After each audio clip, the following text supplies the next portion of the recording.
Hello everyone, welcome back to the finite element formulation for two-dimensional heat transfer system. So in part 1 of this video we have derived the governing differential equation for two-dimensional heat transfer system.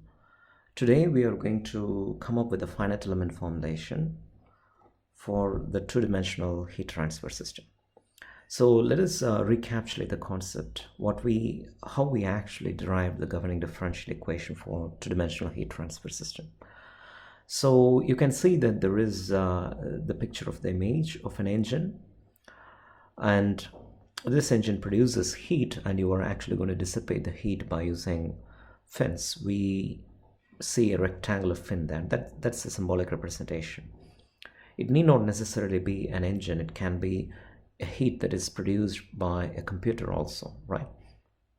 And what you actually did, you took a small calculus element. In the next slide, you should be able to see the highly augmented and amplified view of the small calculus element. There you can see this small calculus element is taken at a distance of x from the left extreme end and at a distance of y from the x-axis, you see. And you can see the zoomed up view, the highly amplified view of the small calculus element. So the length of the calculus element is dx, the height of the calculus element is dy. So what are you trying to do? Well, you are trying to derive the governing differential equation. The way you do that is you find out what is going in and find out what is going out, and then you subtract the two to find out how much is stored within the element, right? So what is coming inside the element? Well, heat is going to come inside the element, and what is going out? Heat goes out of the element, and there can be heat that is stored inside the element. So what is coming out minus what is going out is going to give you the quantity of heat that is stored inside the small calculus element. Well, in the next slide you should be able to see the equations pertinent to that. So that's a symbolic representation. In part 1 of the video, this is explained in detail. Okay, so the quantity of heat that is rushing in from the left extreme end towards the right, and the quantity of heat that is going out, that you can see in the top left corner, and the quantity of heat that is going inside the small region from the bottom side, that is along the y direction, and the quantity of heat that is going out is given by this expression. That expression is given by Fourier's law of heat transfer, where the heat that is coming in should be directly proportional to the area, cross-sectional area. You just have to exercise the cross-sectional area. It's a very simple concept in your imagination. More the cross-sectional area, quite intuitive, right? More the cross-sectional area, more the quantity of heat that will be going inside this element. And it is also directly proportional to the temperature gradient. So you can see the quantity of heat that is rushing in towards the left side, and the quantity of heat that is rushing in towards this cube from the bottom side. And you can also see the quantity of heat that is lost due to convection. Well, the fan here represents, it's a symbolic representation. It means that the quantity of heat is lost due to convection. And that is given by the expression. The quantity of heat that is lost due to convection should be directly proportional to this surface area, which is given by dx dy. And it should also be directly proportional to the temperature gradient, temperature between the calculus element and the ambient. So that is this expression. And the proportionality constant is h, the convective heat transfer coefficient. Well, some of you may have this question. What is this capital T? Well, it is the temperature at the calculus element. So where exactly at the calculus element? See, it's a very small element. All you see here is a highly amplified view. In case if you have it out, it's the average temperature between the left and the right and the top and the bottom.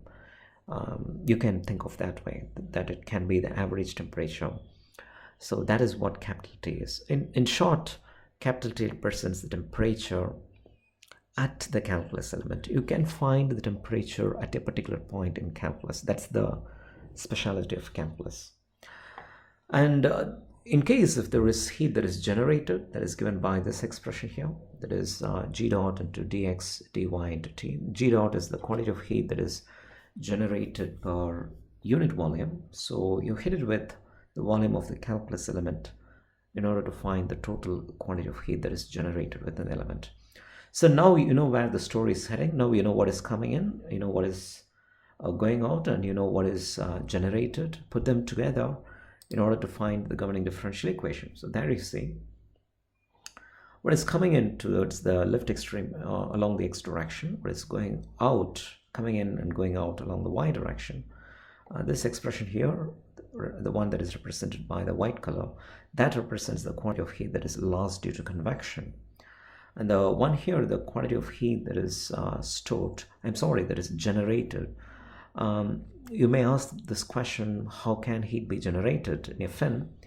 Well, in case if there is electricity that is passing through, why would a fin conduct an electricity? In some scenarios, in case if there is an electricity that is passing through, or in the case of nuclear pellets, for example, uranium pellets, where the heat is generated within the pellets, and you want to consider that, and you want to find out the temperature distribution, and you want to do the analysis, then this term is important.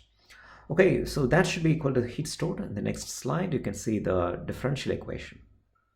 All right, you divide the left side and the right side by volume, dx dy into thickness. You do no damage to the equation if you do the left side and the right side. Whatever you do to the left side, you do exactly the same on the right side. You're not going to do any damage to the equation. All right then. Okay, then you apply Galerkin's weighted residual method. The year 1915 is important year. Galerkin came up with the concept of Galerkin's weighted residual method, and also Einstein published his general theory of relativity. It was in the year 1915. All right then. So it is Galerkin's weighted residual method that led to the finite element formulation. So if you have a governing differential equation, then you can use this expression that you see here, integral of Wi capital R d domain. It's you are actually basically integrating over the entire domain and equate it to 0.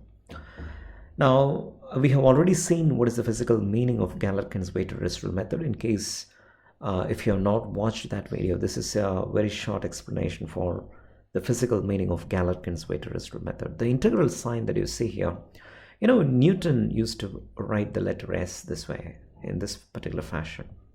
So you can always think of this as a summation sign, S for summation, right? So which means that you do something on a small area and you sum it up over the entire area throughout the domain. So that's what it means. Now what is this capital R? Capital R stands for the residual. Now let me explain what that residual very quickly, shortly here. Now suppose you assumed a translation for temperature. You differentiate this 2 times with respect to x, put it here, and then differentiate it 2 times with respect to y, substitute it here, and then you do this term, substitute all the values, turn your crank of mathematics, substitute everything on the left side. The right side should give you the heat stored. Or if you bring this right side terms to the left side, then what you should expect is you should get 0. But in case if you're not getting 0, then that represents error. That is what is called as the residual. Well, that error has a unit. And what is going to be the unit here? It is going to have the unit of the heat that is generated, extra heat that is generated per unit volume, which means it may have units. In the case of heat transfer problems, it may have the units as joules per meter cube.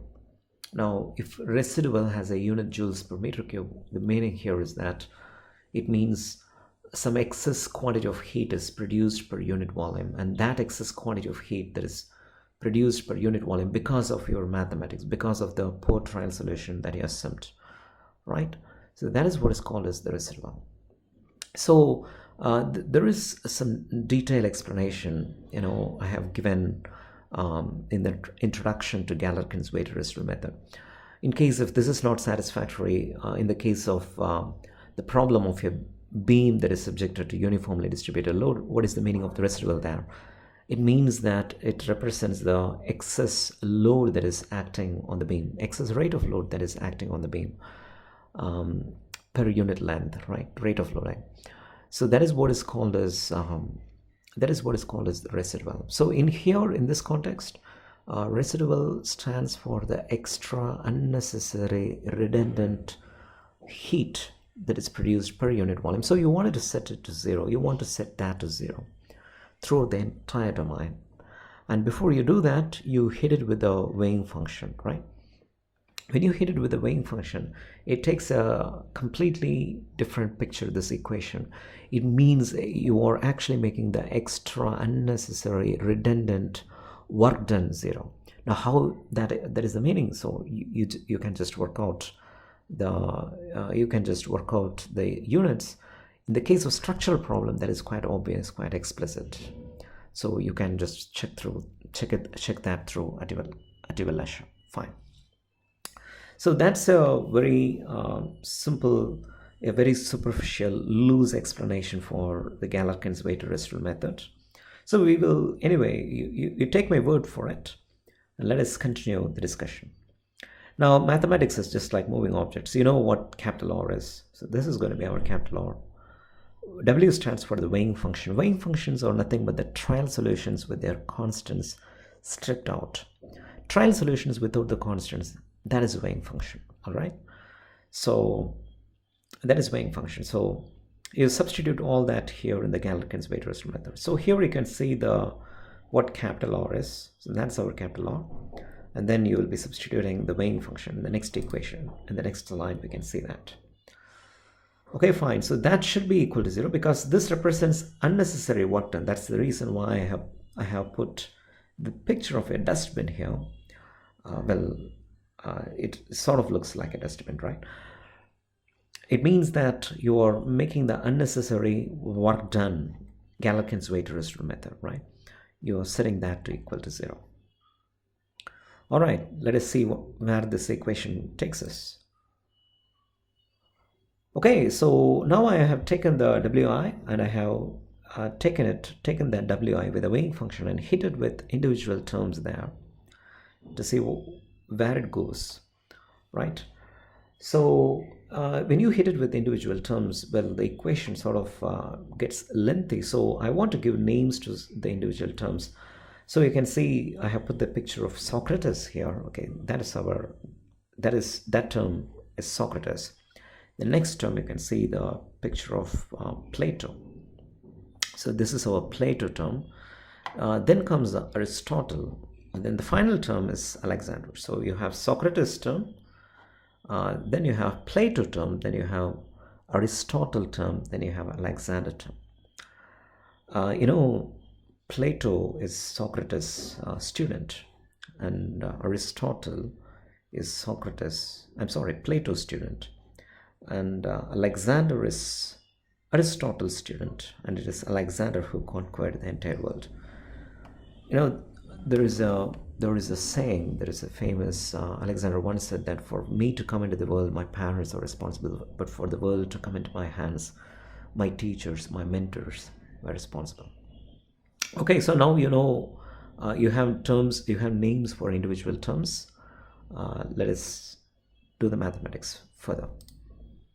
Okay, let's first bother about Socrates. So this guy, what you do is you take one differentiation outside. So there you can see I have taken one differentiation outside. Now you can expand it by using integral of UdV formula. And what is the formula for integral of UdV? So keep it at the back of your mind. Integral of UdV is UV minus integral of V du. Mathematics again is just like moving objects.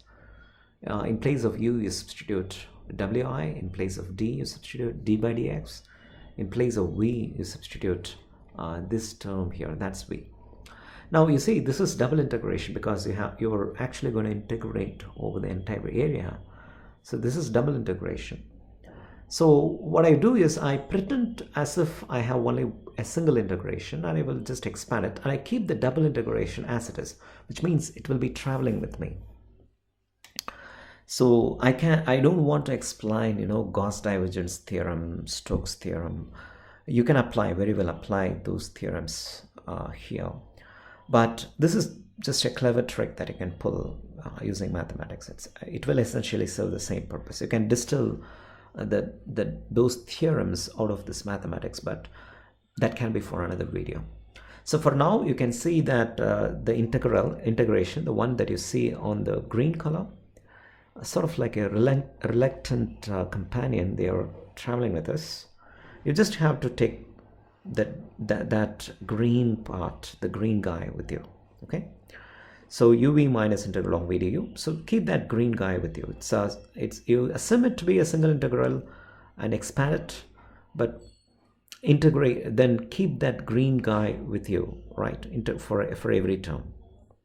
All right then. So this is what finally I will end up with, right? So in the next slide, let us see where it goes. Okay then. So I'm if you look very carefully, I'm just concentrating only on this term and I'm leaving out this term. So I'm not holding any secrets here.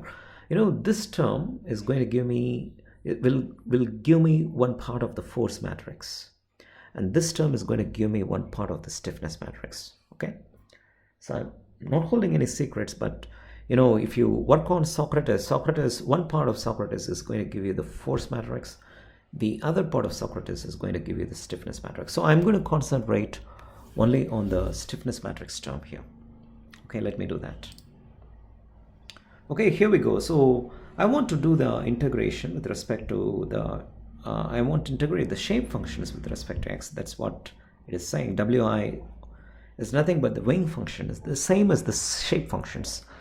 So you can see for a triangular element, shape functions, you have three shape functions for your you know, linear triangular element where you have three nodal points. You have three shape functions, n1, n2, n3. The temperature at any point within this triangle is given by n1 t1 plus n2 t2 plus n3 t3. All right.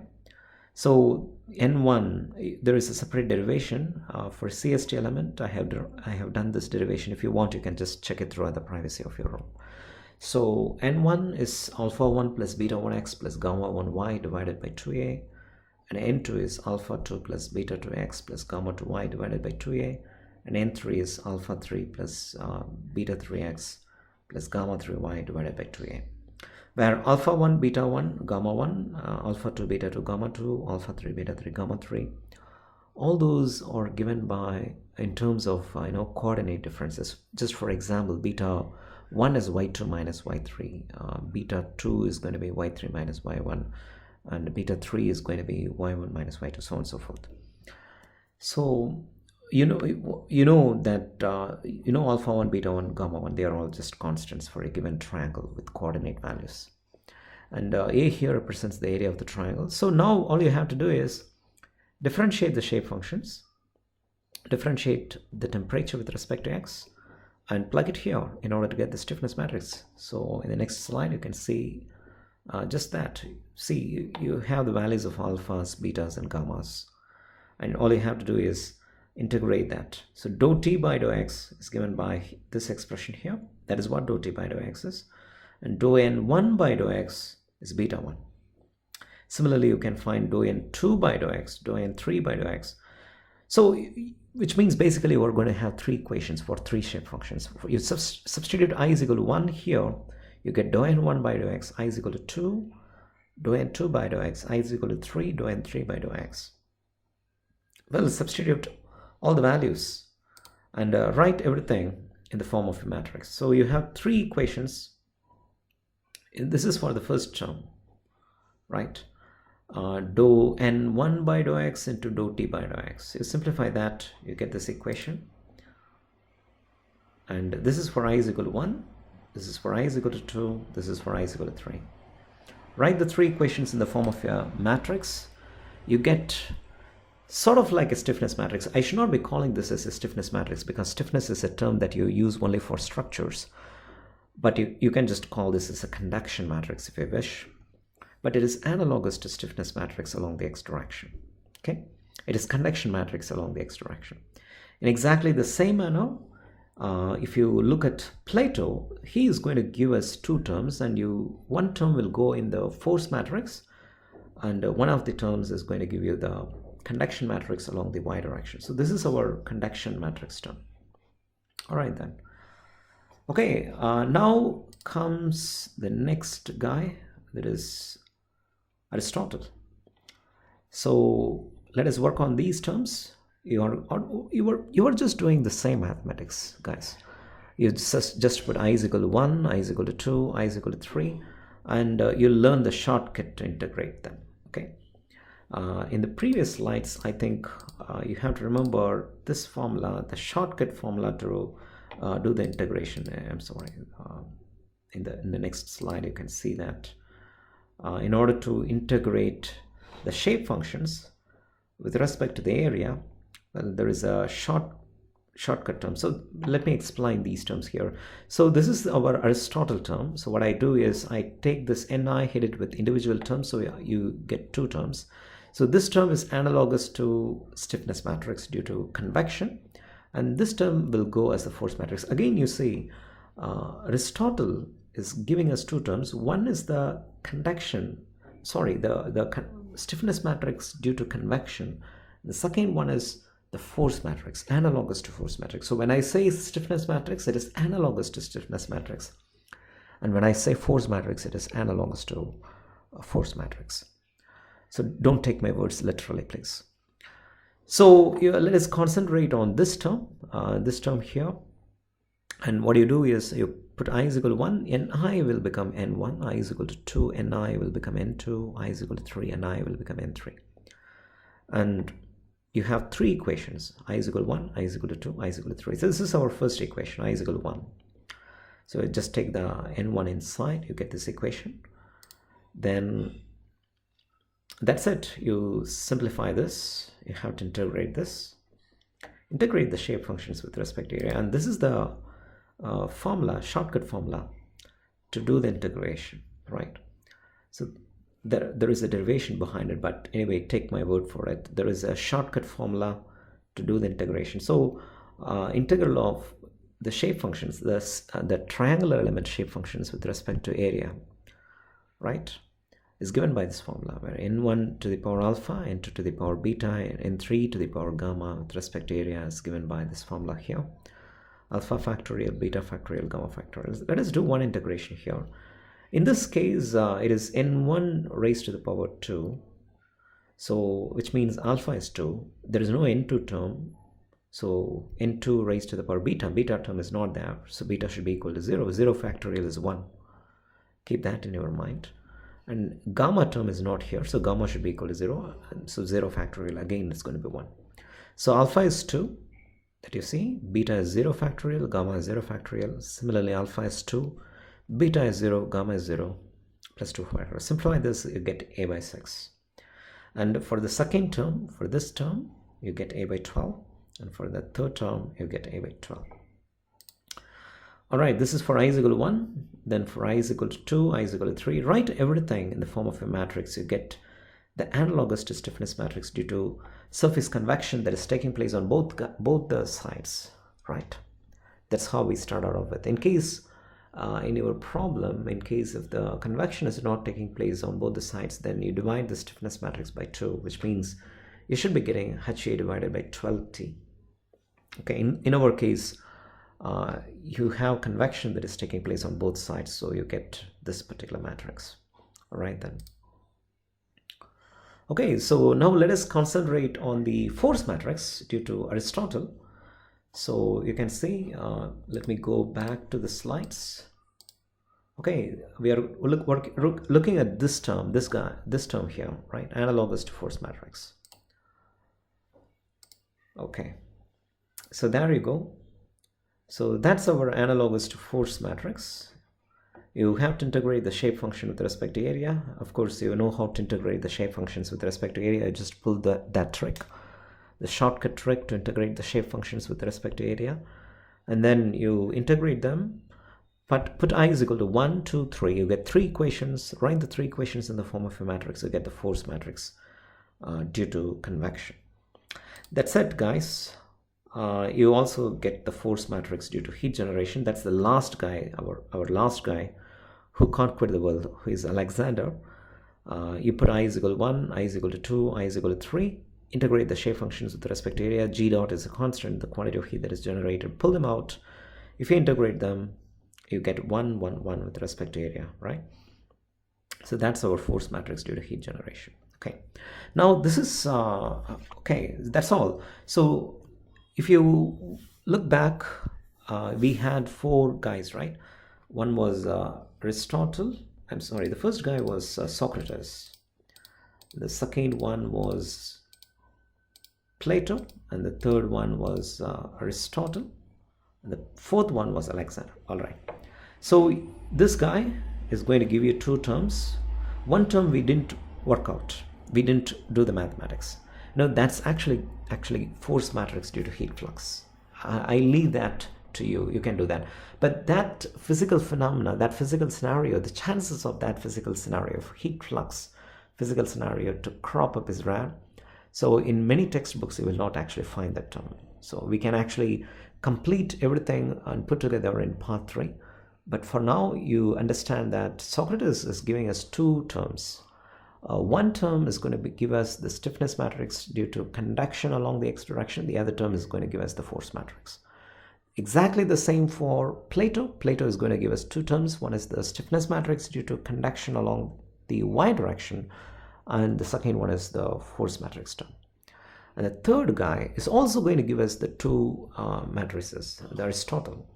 One is the stiffness matrix due to convection that is taking place on both sides, and this next one is the force matrix. Okay, the last guy, Alexander, is not giving us any stiffness matrix, but he is only giving us the force matrix due to heat generation. So there you see, this is the stiffness matrix due to conduction along the x direction. Okay, and this is the conduction matrix along the y direction, Socrates and Plato.